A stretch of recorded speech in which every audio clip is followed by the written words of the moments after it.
Hello there and welcome to this week's Granny's Garden. Now today is January the 13th and I'm going to be planting Amaryllis bulbs. Too late, I hear you say, and you're probably right. But I have never been one to conform to the rules. Most people plant their Amaryllis bulbs to flower sometime around about Christmas time or early January. But I can never resist a bargain. At the end of November, I got an email, the typical emails from Farmer Grace saying, this is the very last week or the very last day, I think it was, of the spring flowering bulb. 70% off. 70%. Well, who can resist that? Now, I had been looking for several weeks, well, probably several months, for Amaryllis bulbs in the colour rich red velvet.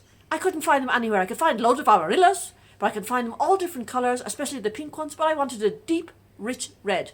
Couldn't find it.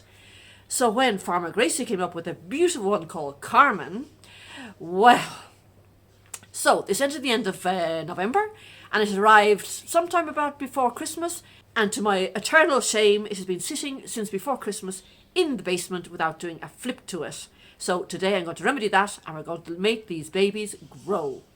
Now the container I'm going to be using today is a natural wood container.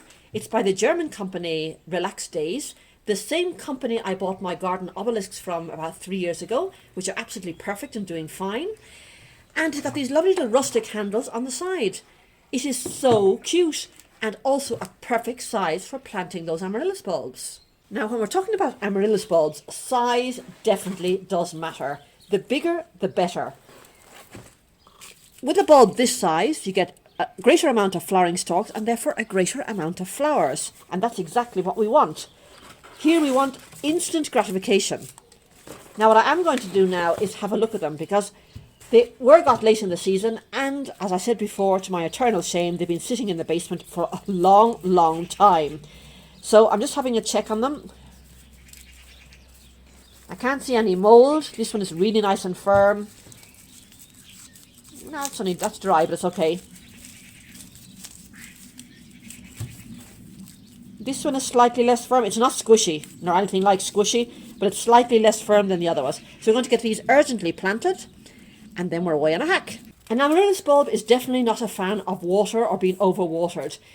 And this could create a drainage problem because these are lined with plastic and they have no drainage holes. So in order to overcome that problem, what I've got here are little pots which I'm going to plant the bulb into and then sink them in here and then cover it with moss. You won't even know there's a pot in there.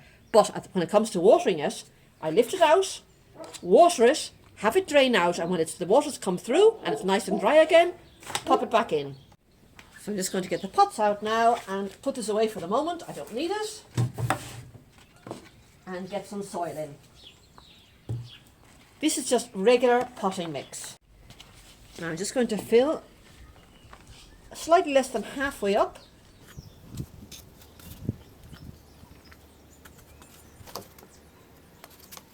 I'm just going to tamp it down now to give a little bit of firmness. And then I'm going to place the Amaryllis bulb on the top. Plop. And plop. Now I'm going to be backfilling around here with more soil until it comes level with the top of the pot. And that's going to leave about a third of the bulb on show without soil touching it.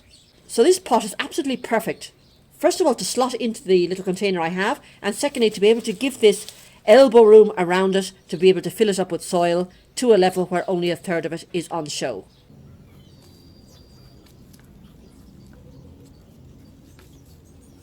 Just use your fingers to make sure that goes right down, and as always, give little taps to help that process.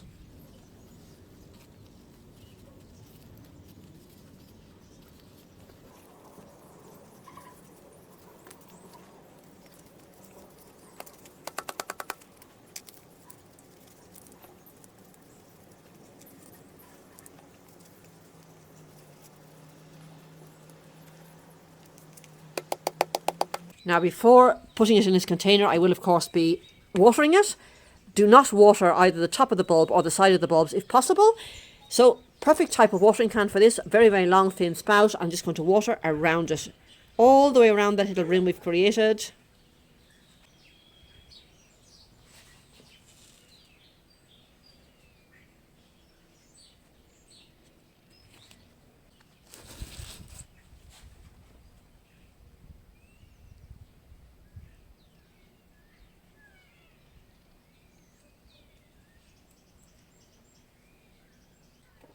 And when we're absolutely certain that all the water has drained away,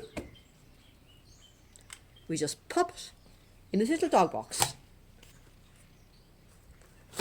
Right, so I have here my little bag of moss and also my little bag of mini pine cones, which is always reusable, both the moss and the pine cones reusable always.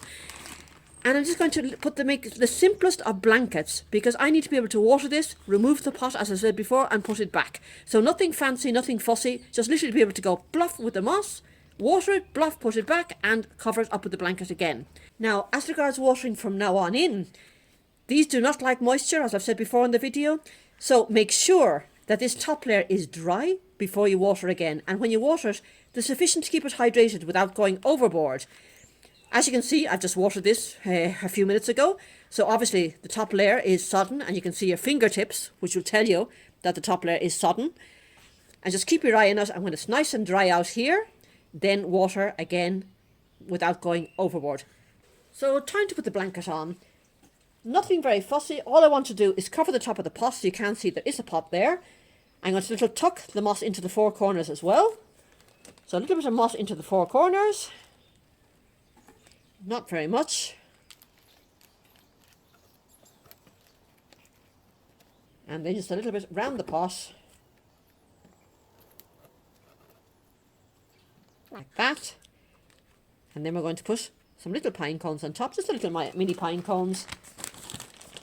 See what I've got? Oh, there's some nice little mini ones here.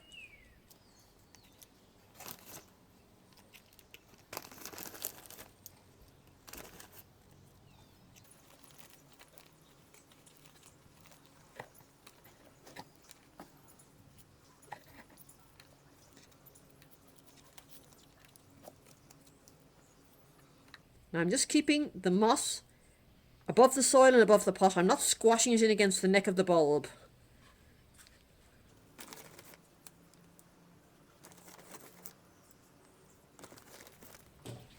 All I've got to do now is to plop this in a sunny position inside the house and just wait for it to grow. Hopefully in about 8 weeks time, about 2 months time, I'm going to get those first blooms, those beautiful carmine lush red velvet blooms. Something to look forward to when there's much going on elsewhere.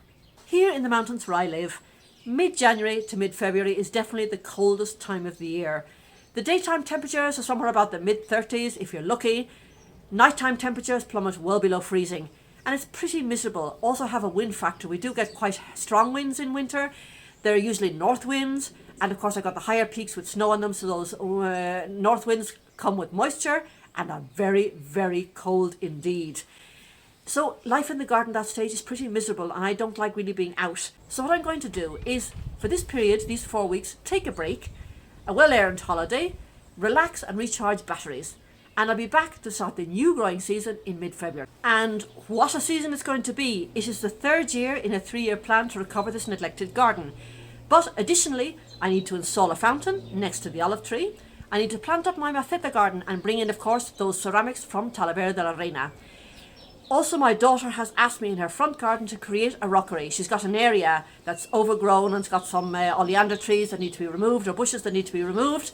And she wants me to plant a whimsical rockery that is friendly for children and friendly for people who don't like gardening very much. So things have got to take care of themselves. She's got some rocks. I want to see what she has and what to do about it, plan it out, and take you along the way about how to plan from start to finish, having to undo first and then do. And I'll also take you to Desert City, where I want to get some sempervivums and some succulents to replant this area in the garden that had succulents that died off with Philomena and the Arctic blast last year, and I haven't had time to redo.